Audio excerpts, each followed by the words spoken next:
Entonces estamos hoy en la sesión número 3 de nuestro estudio Entendiendo los Dones.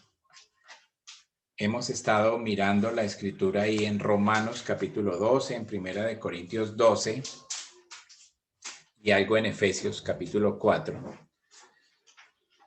Necesitamos comprender que parte de la manera en la que Dios quiere que funcione la iglesia es que tenga salud.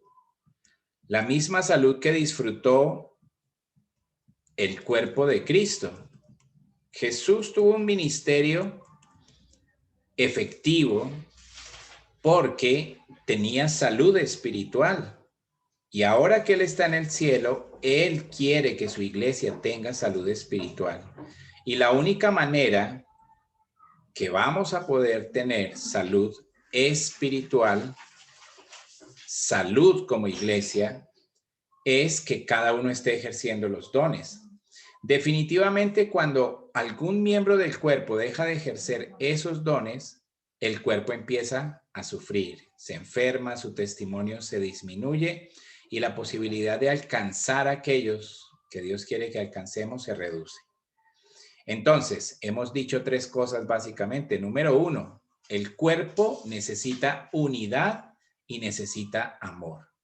Número 2, los dones han sido la provisión de Dios para llevarnos a una verdadera unidad y al ejercicio del amor. Y número 3, debemos procurar descubrir el don con el que hemos sido dotados y usarlo. Eso es lo que hemos estado conversando hasta aquí. Necesitamos hacernos responsables por contribuir a la salud del cuerpo. La última vez estuvimos hablando de los dones que llamamos dones permanentes. Dijimos que podíamos dividir los dones en dos categorías, aquellos que fueron permanentes y otros que fueron temporales. Los dones permanentes son la provisión de Dios para edificar el cuerpo y todavía están en ejercicio. Los dones temporales fueron para confirmar la palabra de los apóstoles y profetas. Y como ya no tenemos más necesidad de apóstoles y profetas que nos estén revelando la voluntad de Dios porque ya tenemos la escritura, entonces esos dones cesaron. Hoy en día la iglesia, por el diseño que le ha dado el Señor, no necesita el ejercicio de apóstoles ni de profetas porque ya tenemos la escritura. Estuvimos mirando que esos dones fueron el cimiento de la iglesia. Estuvimos mirando eso en el estudio anterior. Entonces, estos dones temporales fueron diseñados para confirmar el testimonio de los apóstoles y de los profetas que estaban hablando la palabra de Dios. Tenemos 4 de esos dones temporales que, como dijimos, no tienen una función continua en el cuerpo, sino que fueron exclusivos de la era apostólica y diseñados para testificar a los incrédulos, para que ellos pudieran descubrir quién verdaderamente estaba hablando el mensaje de Dios. Y recordemos, al inicio la palabra de Dios fue proclamada por los apóstoles y los profetas de la primera iglesia. Ahora pensemos en esto. Si habían muchas personas hablando, cuando no estaba la escritura, cuando no estaba la Biblia completa, ¿cómo hacía una persona para determinar quién hablaba de parte de Dios? La respuesta es sencilla. Las señales y los milagros confirmaban eso. Yo quiero invitarlos a Marcos capítulo 16, versículo 17. Evangelio según San Marcos 16, 17. Y aquí tenemos al Señor hablando a los 11 discípulos. ¿Qué le dijo el Señor? Él les dijo, y estas señales seguirán a los que creen. En mi nombre echarán fuera demonios, hablarán nuevos idiomas. Esa palabra ahí, quiero aclararles, es idiomas. Glosa, de donde tenemos la palabra glosario. ¿Sí? Dice también el Señor, tomarán en las manos serpientes, y si bebieran cosa mortífera no les dañarán. sobre los enfermos pondrán sus manos y sanarán. Entonces aquí tenemos esos milagros concedidos por el Señor que van a certificar la predicación de los apóstoles y de los profetas de la primera iglesia. Y mire el versículo 19 del capítulo 16 de Marcos. Y el Señor, después que les habló, fue recibido arriba en el cielo y se sentó a la diestra de Dios. Versículo 20. Y ellos, ¿quiénes ellos? Los discípulos, los apóstoles, los 11, predicaron en todas partes, ojo con esto, márquelo en su Biblia, ayudándoles el Señor y confirmando la palabra con las señales que le seguían. Entonces, para eso eran esas señales. En 2 de Corintios, capítulo 12, versículo 12, Pablo hace una afirmación bastante clara. ¿Qué dijo Pablo? Verdaderamente las señales de un apóstol han sido hechas entre vosotros en toda paciencia por señales, prodigios y milagros. Entonces la pregunta es, ¿a quién le pertenecían esas señales? A los apóstoles, porque él dice las señales de un apóstol. Si miramos en Hebreos capítulo 2, quiero que tome las citas y luego las estudie. Hebreos 2:3, dice el autor de Hebreos, ¿cómo escaparemos si descuidamos una salvación tan grande, la cual, siendo anunciada primeramente por el Señor? ¿Quién fue el que predicó el evangelio primero? El Señor Jesucristo. ¿Qué más sigue diciendo Hebreos? Dice, y fue confirmada por los que oyeron. ¿Quiénes fueron los que oyeron? Los apóstoles. Testificando juntamente Dios con ellos. ¿A quién se refiere con ellos? A los apóstoles. ¿Con qué? Con señales, con prodigios y diversos milagros y repartimientos, y aquí está la clave, del Espíritu Santo, ¿según qué? Su voluntad. Entonces, ahí está la realidad de que los apóstoles hicieron milagros para confirmar la palabra de Dios. Cuando llegamos a 1 Corintios 12, vemos ahí mencionados algunos de estos dones milagrosos y se refiere a ellos como señales, prodigios y milagros. Y volvemos a enfatizar que le pertenecieron a los apóstoles con el propósito de confirmar la palabra. ¿Recuerdan lo que Nicodemo le dijo al Señor Jesús? Nosotros sabemos que tú vienes de parte de Dios porque las obras que tú haces no las puede hacer sino alguien que viene de parte de Dios. Entonces, en otras palabras, los milagros que fueron hechos por el Señor Jesús tenían el propósito de certificar de que Él hablaba de parte de Dios. Ahora, esos hermanos de la iglesia, antes de tener su Biblia, ¿cómo evaluaban el mensaje que estaban recibiendo? No estaba escrita la palabra de Dios, no había cómo evaluarlo. Entonces, ¿qué hizo Dios? Permitir que los apóstoles, que los profetas de la primera iglesia hicieran señales para confirmar que el mensaje tenía el origen en Dios. Entonces, entendemos por qué fue necesario que Dios le diera estos dones a los apóstoles. Y si usted mira, las personas a las cuales los apóstoles les impusieron las manos, les transmitieron también esos dones, pero solo fue mediante la imposición de manos de los apóstoles. No hay ninguna indicación en el Nuevo Testamento de que una persona tuviera esos dones milagrosos sin que mediara la imposición de las manos de los apóstoles. Entonces vamos a mirar algunos pasajes que nos dan testimonio de eso. En Hechos capítulo 14, versículo 3, dice Lucas, mucho tiempo dice ahí en el versículo 3, por lo tanto permanecieron hablando con denuedo y el Señor dio testimonio de la palabra de su gracia. Entonces aquí tenemos a algunos profetas que estaban anunciando el mensaje de Dios.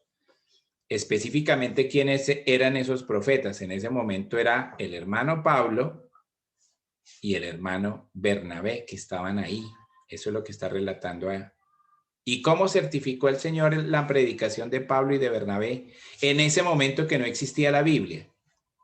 La certificó concediéndoles que ellos hicieran señales, milagros y maravillas. Aquí está Pablo y Bernabé en Iconio. Y él les permitió hacer esos milagros para confirmar la veracidad de la palabra. En Romanos, capítulo 15, versículo 15, mire lo que dice Pablo. Mas os he escrito, hermanos, en parte con atrevimiento, como para haceros recordar por la gracia que de Dios me es dada para ser ministro de Jesucristo a los gentiles. Sigue diciendo Pablo, tengo pues de qué gloriarme en Cristo Jesús, en lo que se refiere, porque no osaría hablar sino de lo que Cristo ha hecho por medio de mí para la obediencia de los gentiles, y viene aquí la frase, con la palabra y con las obras. Y mire el versículo 19, que ahí está la clave de Romanos 15, 19, dice Pablo, con potencia de señales y prodigios. Entonces Pablo dice, el Señor ha confirmado mi mensaje a través de milagros, señales y prodigios. Fueron para confirmar. Ojo con esto, hermanos. Esos milagros no estuvieron relacionados con los creyentes. Fueron exclusivamente para confirmar la palabra a los incrédulos. Eso es lo que quiero que entendamos. Estos milagros, señales y prodigios siempre fueron hechos entre incrédulos, no entre los verdaderos creyentes, y siempre tuvieron el objetivo de aclarar quiénes eran los verdaderos hombres que hablaban de parte de Dios. Incidentalmente, estos milagros también ayudaron a los creyentes a tener una fe más sólida. Cuando ellos veían esos milagros, su fe se fortalecía. Pero, ojo, en la actualidad, la iglesia no necesita este tipo de milagros para confirmar el mensaje. ¿Cómo hacemos en la iglesia de hoy para saber que una persona está hablando el mensaje de Dios? Por la palabra de Dios, abrimos nuestras Biblias. Eso fue lo que tuvieron que hacer los hermanos después de que estuvo completa la Biblia.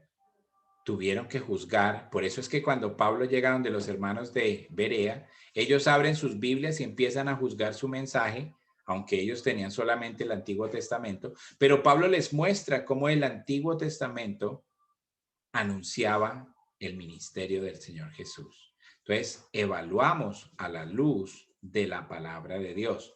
¿Cómo sabemos que tenemos un falso maestro entre nosotros? Pues porque su mensaje no encaja en la palabra de Dios. Les voy a decir algo más. Es claro en la escritura, si usted mira en Lucas capítulo 16, verso 31, el Señor dijo, si no escuchan a Moisés y a los profetas, o sea, si no atienden a la escritura, tampoco se persuadirán aunque uno se levante de entre los muertos. Es decir, si la palabra de Dios no es suficiente evidencia para un incrédulo, ni siquiera será suficiente evidencia los milagros, no van a servir. ¿Sí? La escritura está completa. Al final de Apocalipsis, Dios prohíbe que se le quite o que se le añada. Tenemos nuestra manera de evaluar el mensaje. ¿Cuál es? La palabra de Dios. El apóstol, el ministerio del apóstol y del profeta fueron el cimiento, la fundación. Usted no construye una casa y luego le pone el cimiento en el techo. Eso no tiene sentido. Por eso, esos dones hicieron parte del ministerio del apóstol y del profeta del primer siglo. Entonces, ahí en Efesios 4, en el versículo 11, tenemos que se mencionan estos hombres que han sido dotados.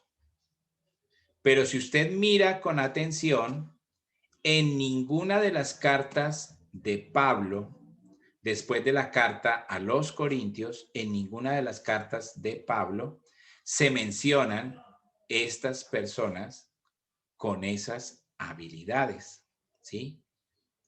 Pablo dice que los dones que continuaron, es decir, pastores, evangelistas y maestros, no dice que ellos deban hacer milagros y cosas sobrenaturales.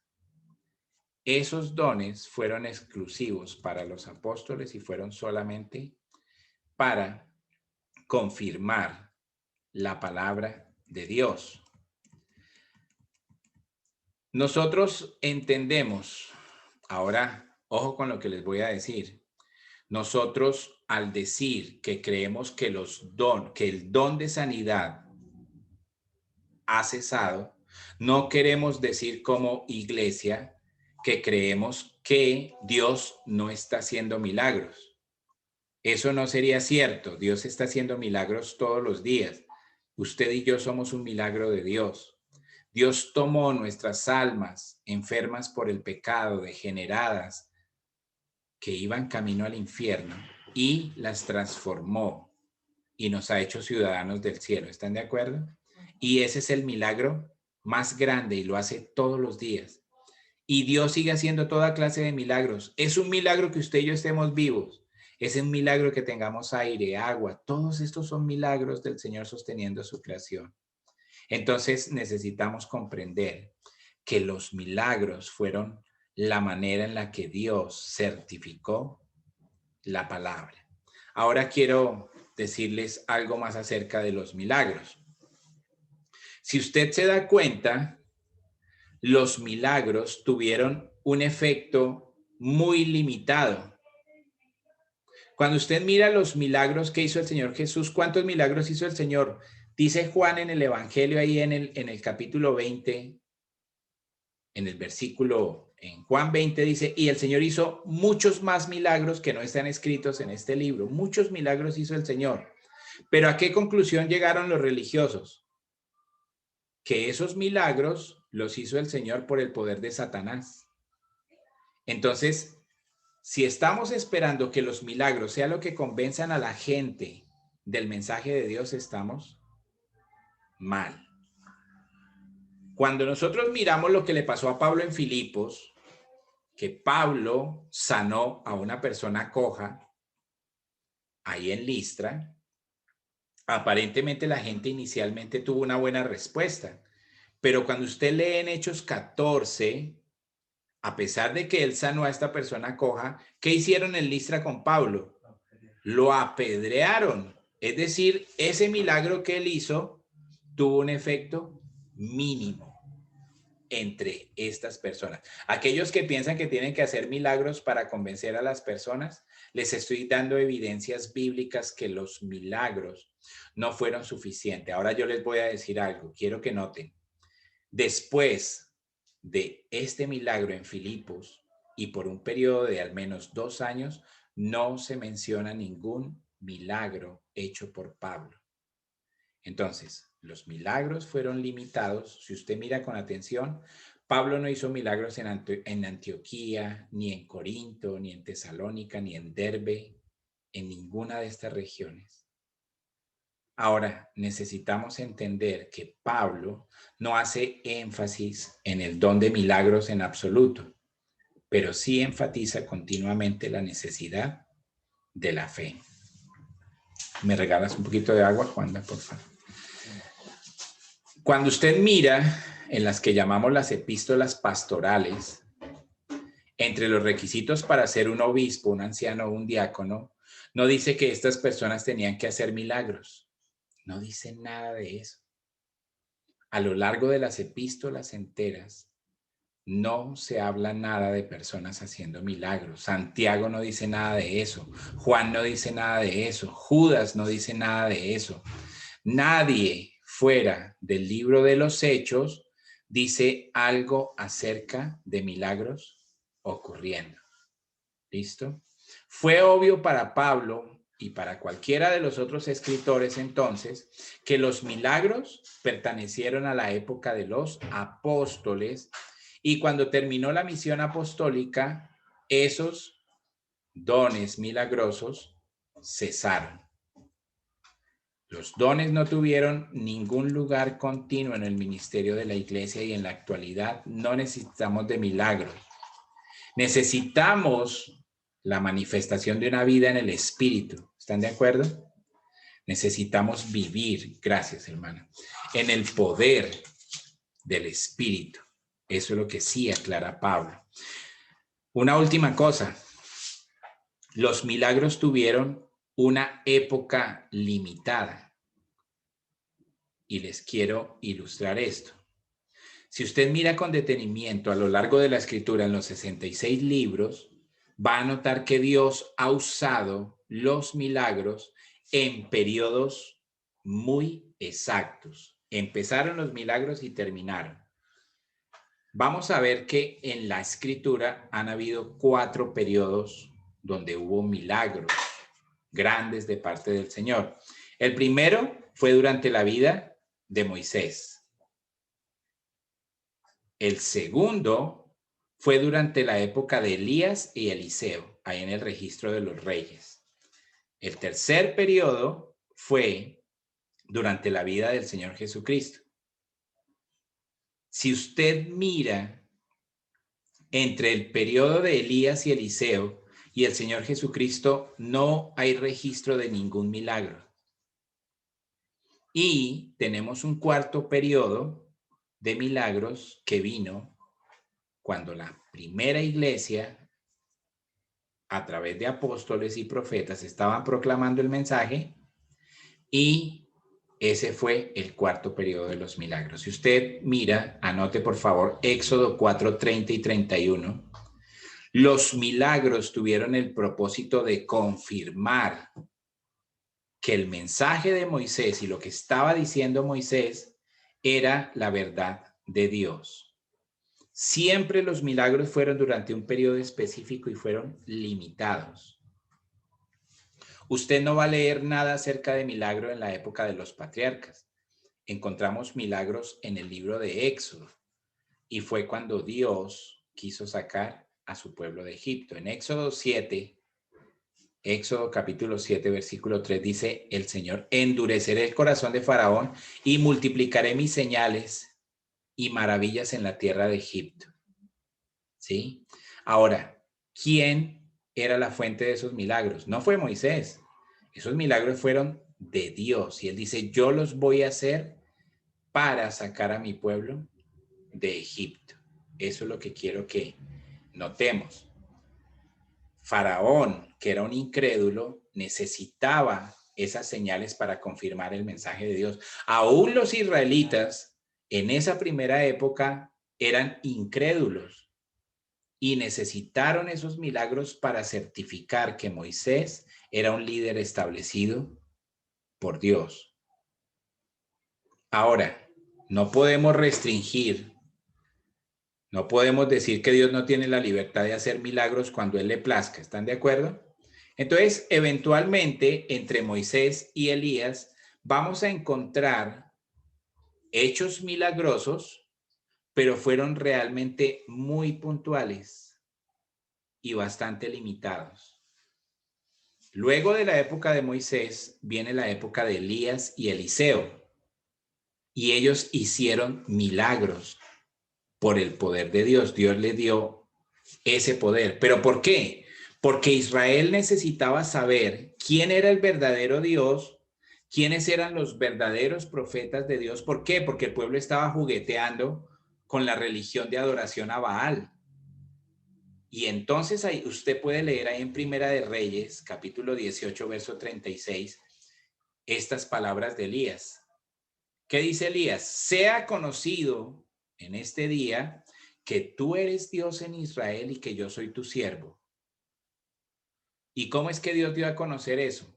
Por el milagro. Aquí está hablando del milagro en el Monte Carmelo, cuando descendió fuego del cielo y consumió el sacrificio, a pesar de que estaba lleno de agua. Eso usted lo puede leer ahí. Fue un hecho milagroso. ¿Para qué? Para confirmar que Elías era un mensajero de Dios. Luego, usted mira que en la vida de Eliseo, y por algunos años, él estuvo involucrado en milagros que Dios permitió para confirmar el mensaje de Eliseo. Y luego viene un periodo largo, Elías, después de Elías y Eliseo, viene un largo periodo de años y años, siglos pasaron, hermano, sin que milagros ocurrieran. Y de repente vuelven los milagros en la tercera etapa, que es durante el ministerio de Cristo y sus apóstoles. En Lucas 11:20, vea lo que dijo el Señor Jesús. Si yo con el dedo de Dios echo fuera a los demonios, sin duda alguna el reino de Dios ha llegado a ustedes. En otras palabras, los milagros que hizo el Señor eran la confirmación de parte de Dios que Él les estaba entregando el mensaje de Dios. Y el cuarto periodo es el periodo de la primera iglesia. Y siempre los milagros fueron hechos para corroborarle a los incrédulos que el mensaje era de Dios. Faraón, los egipcios y el pueblo de Israel eran incrédulos, ¿sí o no? El pueblo, durante el ministerio de Elías y Eliseo, estaban atravesando periodos de incredulidad y necesitaban los milagros para certificar que el mensaje de Elías y Eliseo era de Dios. Cuando vino el Señor Jesús, la nación estaba completamente, por 400 años Dios no habló. Y ahora de repente aparece un profeta llamado Jesús. ¿Y cómo sabían ellos que ese profeta era de parte de Dios? ¿Qué fue lo que dijo Nicodemo? Sabemos que vienes de Dios porque no podrías hacer las señales que tú haces si Dios no estuviera contigo. Entonces, hermanos, quería dejar eso bastante claro. Los milagros fueron concedidos por Dios, las cosas sobrenaturales, para confirmar su palabra.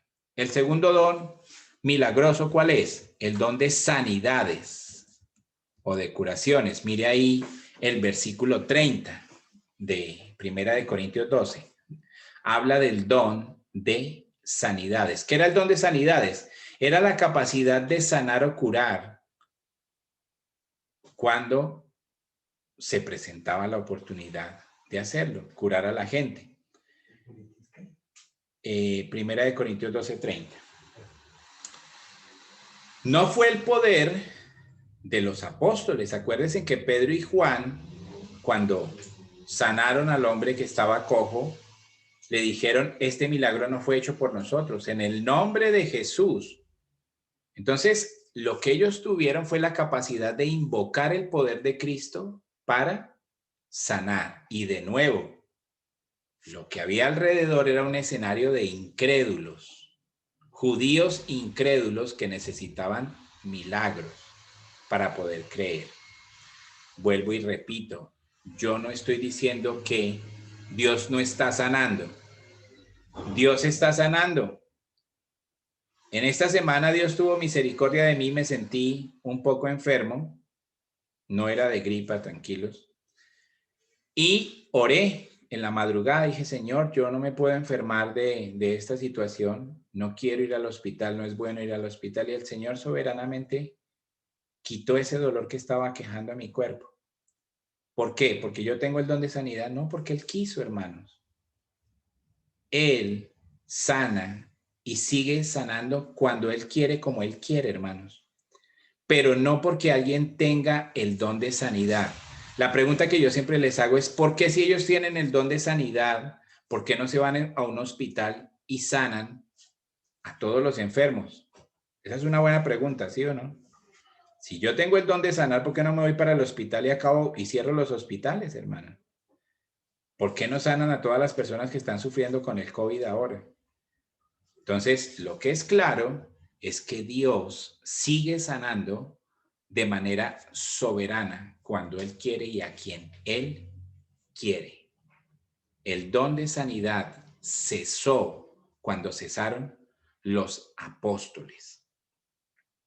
Yo creo que hay un don que trae la sanidad. ¿Saben cuál es?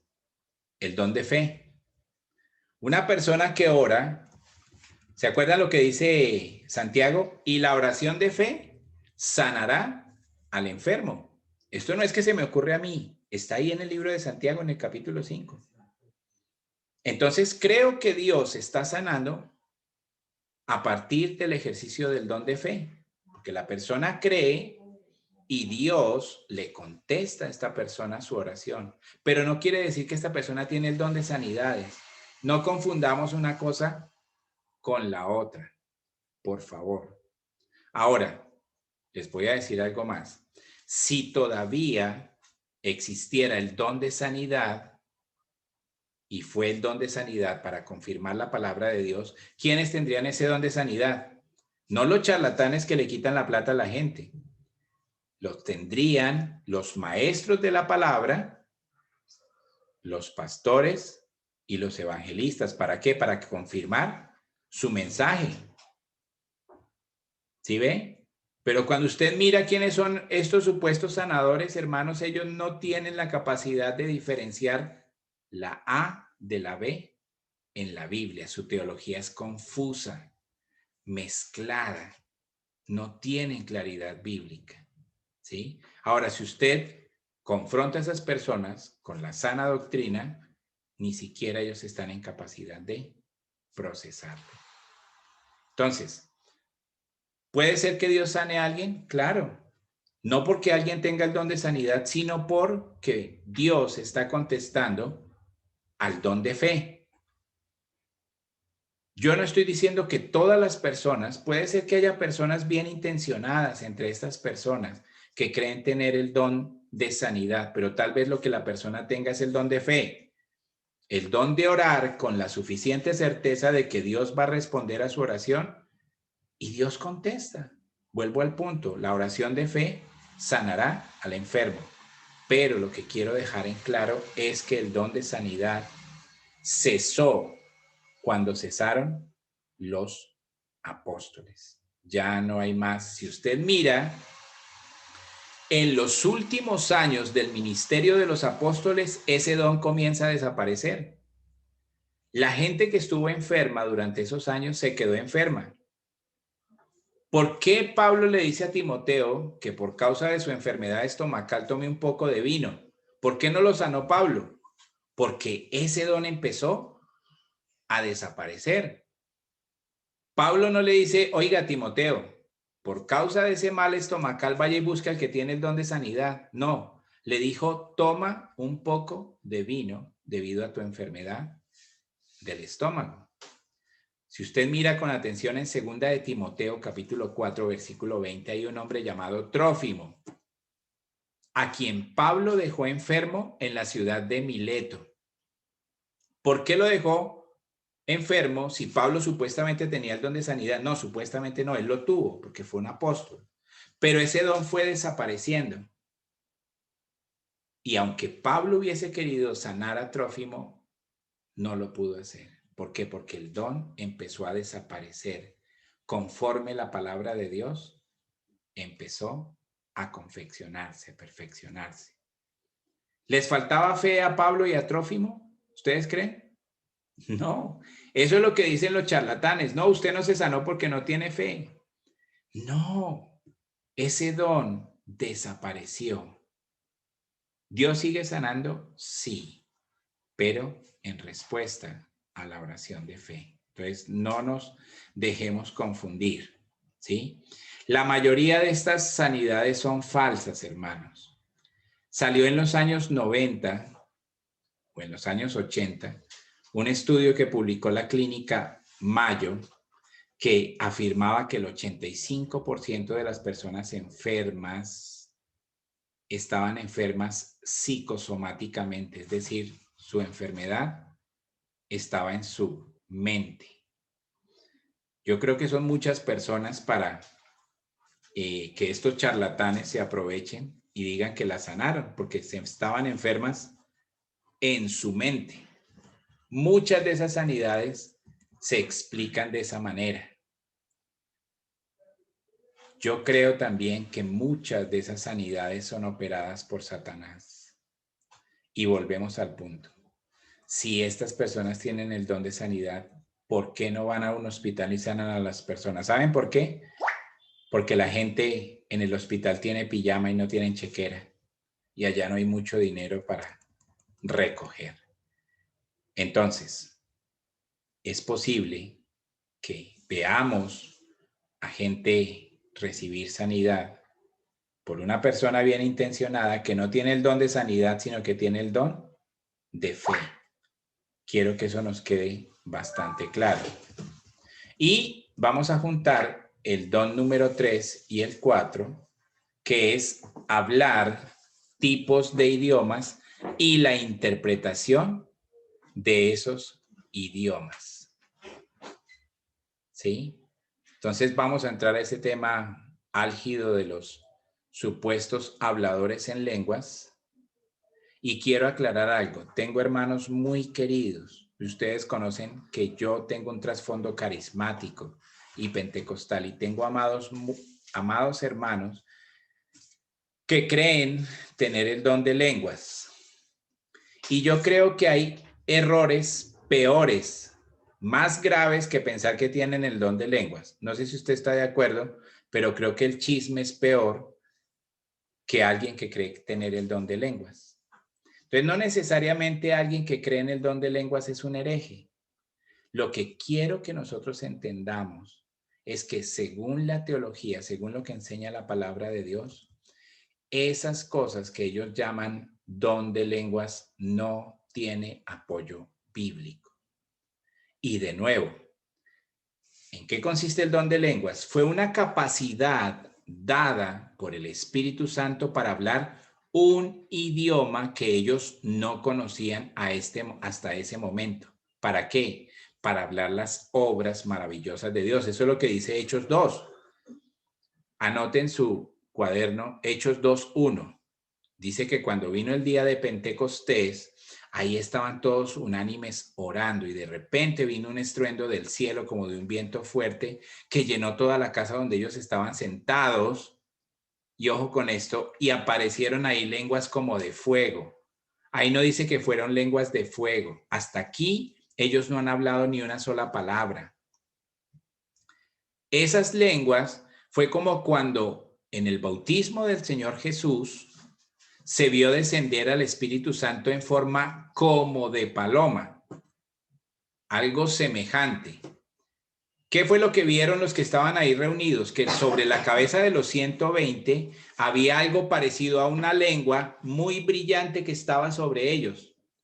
¿Para qué? Para que ellos fueran conscientes de que algo estaba pasando en sus vidas.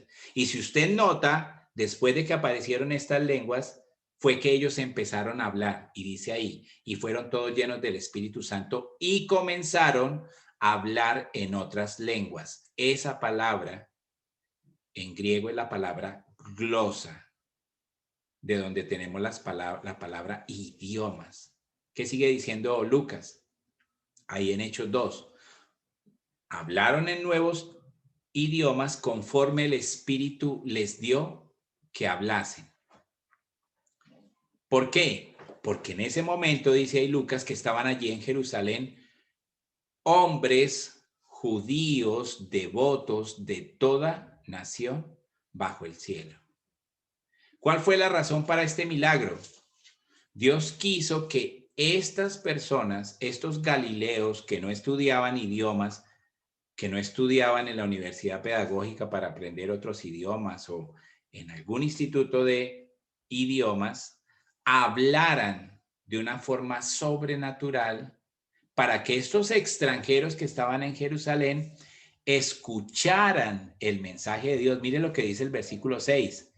Y aquí es de donde yo me baso que ellos hablaron idiomas. Versículo 6. Y hecho este estruendo, se juntó una multitud y ellos estaban confusos. ¿Por qué? Porque cada uno les oía hablar en su propia lengua, en su propio idioma. Aquí no hubo tiempo para que ellos aprendieran esas lenguas. Dios quiso que ellos escucharan el mensaje de Dios y les dio esta capacidad a estos 120, a estos galileos sin estudio, para que hablaran esos nuevos idiomas. ¿Sí? Ahora, usted dice, claro, pero mire, Freddy, las lenguas están presentes en otros lugares en el libro de los Hechos. Pero yo le voy a decir algo, siempre fue igual. Fueron idiomas comprensibles, no cambió absolutamente nada. En Hechos 8:15, aunque ahí no menciona específicamente a las lenguas, pero creemos que eso fue lo que sucedió, ellos están saliendo de Jerusalén y el evangelio va a Samaria. Ahora recuerde que los judíos pensaban que los samaritanos eran inferiores porque eran una raza mixta y los judíos despreciaban a los samaritanos. Mire el versículo 15 ahí, dice, los cuales, ¿quiénes? Los apóstoles, habiendo venido de Jerusalén, oraron por ellos para que recibieran el Espíritu Santo porque aún no había descendido sobre ellos. ¿Cómo se supo en Hechos 2 que había venido el Espíritu Santo? Porque ellos hablaron idiomas. ¿Cómo se sabe aquí en Hechos 8:15 que ellos recibieron el Espíritu Santo? Porque hablaron idiomas. Y mire lo que dice ahí. Entonces les imponían las manos. ¿Quiénes? Pedro, que vino desde Jerusalén. Y cuando Pedro imponía las manos, ellos recibían ese poder sobrenatural de hablar nuevos idiomas. Entonces, siempre fue lo mismo. Si usted va ahí a Hechos capítulo 10, cuando Pedro de nuevo va a casa de Cornelio, ahí en Hechos 10:44, dice que mientras aún Pedro hablaba estas palabras, el Espíritu Santo cayó sobre todos los que oían el discurso.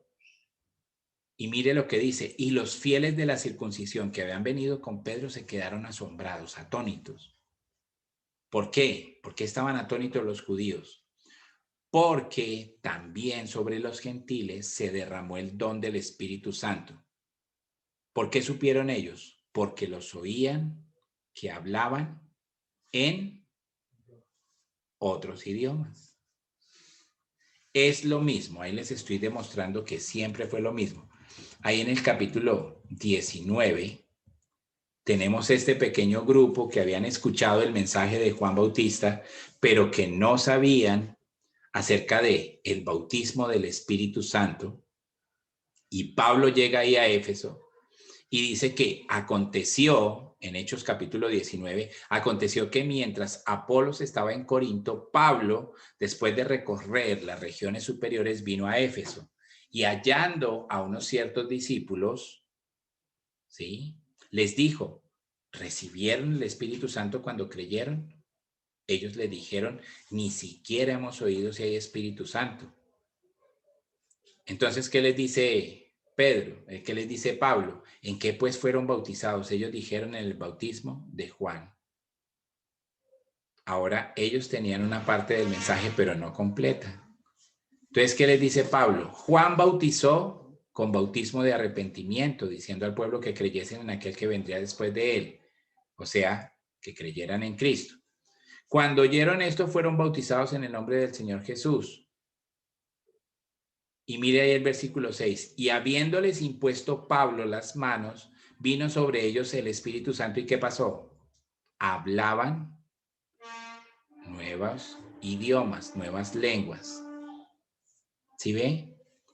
Ellos necesitaron, los judíos necesitaron la evidencia de que Dios no estaba tratando diferente a los judíos de los samaritanos y de los gentiles, porque todos los tres grupos recibieron la misma experiencia. Acuérdense en que los judíos miraban con menosprecio a los gentiles y con mucho menosprecio a los samaritanos. Entonces vuelvo a enfatizar, hermanos, en Hechos capítulo 2, en Hechos capítulo 10, en las partes donde ustedes encuentren esa palabra lenguas, siempre se refiere a idiomas. Idiomas. Quiero leerle dos versículos ahí en Hechos capítulo 11, versículo 15 y 17. Dice el versículo 17, se lo voy a leer en desorden. Si Dios pues, y aquí está hablando Pedro ante el concilio que hicieron ahí ellos, dice Pedro, si Dios pues les concedió también el mismo don que a nosotros, o sea, a los judíos, que hemos creído en el Señor Jesucristo. Aquí está hablando Pedro de su experiencia en casa de Cornelio. ¿Cómo supo Pedro, que Dios había tratado a los gentiles igual que a los judíos? Porque ellos hablaron en idiomas. Lo mismo que en Hechos 2, lo mismo que en Hechos 19. Esos fueron la misma palabra. Ahora, si usted mira en 1 Corintios 2, en el versículo 10, dice diversos géneros de lenguas. Esa palabra género se refiere como a una familia, se refiere a una nación, a una raza. Entonces, lo que significa esa expresión diferentes géneros de lenguas se refiere a idiomas específicos de naciones, razas de lenguas, ¿sí? Entonces, siempre son idiomas. Ahora, le quiero decir algo más. Esto no es balbuceo, no es shayar y esas cosas que dice uno en sus reuniones carismáticas o pentecostales. Recuerden que yo estuve en ese escenario, ¿sí? Esa palabra interpretación es una palabra griega y ¿sabe qué significa? Traducción. Eso es lo que quiere decir traducción. Entonces, lo que tenemos ahí fueron nueva capacidad de hablar unos idiomas que ellos no conocían, pero también la capacidad de interpretar, de traducir esos idiomas. Entonces, necesitamos tener claridad de que ellos tuvieron esta capacidad dada por Dios para hablar estas lenguas nuevas y tener la capacidad de interpretarlas. Entonces, hermanos, tenemos suficiente evidencia. Si quieren y necesitan más versículos y más profundidad de esto, les doy muchos más versículos. Me escriben y yo les mando más versículos y más argumentos por los cuales creemos a partir de la palabra de Dios que esos dones milagrosos tuvieron su propósito, confirmar la palabra de Dios. Llámese el don de hacer milagros, el don de sanidades o el hablar nuevos idiomas y la interpretación de esos idiomas. Pero eso desapareció. ¿Por qué estamos seguros que desapareció? Porque de no ser así, si no hubieran desaparecido, ¿para qué tenemos, por ejemplo, aquí en FUSA un instituto que les enseña a los muchachos a traducir la Biblia a otros idiomas? Si el don siguiera vigente, lo único que tendrían que hacer era orar a Dios para recibir el don. Y el hermano Guillermo Gibson no estaría por 50 años haciendo la traducción de la Biblia al idioma de los indios Piapoco. Hermanos, esto es puro y físico sentido común. No nos dejemos engañar. El hecho de que nosotros en la iglesia no tengamos ese asunto de hablar en lenguas, no creamos en que hay un don de sanidad, pero creemos que Dios sigue sanando y no creemos que apóstoles y profetas siguen presentes en la iglesia, eso no nos hace menor que ningún grupo que lo cree. Entonces voy a dejar ahí. Vamos a tener un tiempo si tienen alguna pregunta y vamos a concluir este tema de los dones. Nos quedan 10 minutos para hacerlo. Juan David me está ayudando aquí. Preguntas, hermano. ¿Tienen alguna pregunta?